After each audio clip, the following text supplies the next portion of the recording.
TMZ has learned Nick Reiner was diagnosed with schizophrenia, and in the weeks leading up to the murder of Michele and Rob Reiner, the meds he was taking made him erratic and dangerous. Two sources with direct knowledge told TMZ that Nick was under the care of a psychiatrist, and were told in the months before the murders, Nick's behavior had gotten alarming. He had recently received care at an LA rehab facility that costs around $70,000 a month, where powerful parents tend to send their troubled children.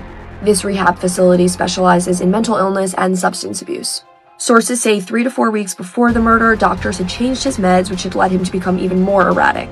Our sources say doctors were trying to adjust the meds so Nick stabilized, but it wasn't working. One source even told TMZ once his meds were changed, Nick was out of his head. Sources also say Nick's substance abuse was worsening his schizophrenia. We will update you as we continue to learn more. Based on the information we now have, Nick Reiner is not going to plead guilty to these murders. He is going to plead not guilty by reason of insanity, and here's why. We have learned that Nick Reiner was diagnosed with schizophrenia, and he was under the care of a psychiatrist and receiving meds. His behavior in the month before the murders, and this is a quote from sources with direct knowledge, was erratic and dangerous. He went to an LA rehab facility in the time before the murders. He had been to a number, but in particular this one that specializes in treating mental illness. It's really expensive. It costs $70,000 a month.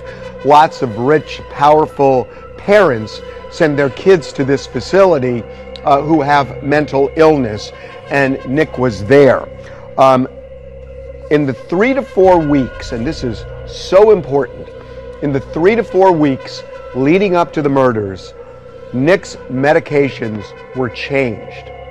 And they were changed because he was exhibiting more and more erratic and dangerous behavior. But when they were changed, they weren't right. And it was making him, as one source put it, crazy. And the doctors were trying to adjust the meds, but it wasn't working. And he was getting more and more erratic.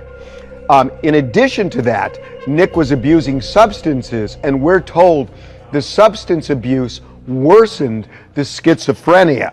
So all of this paints a picture of someone. In fact, these words were used to us by one of these sources with direct knowledge, that he was, quote, out of his head at the time of the murders.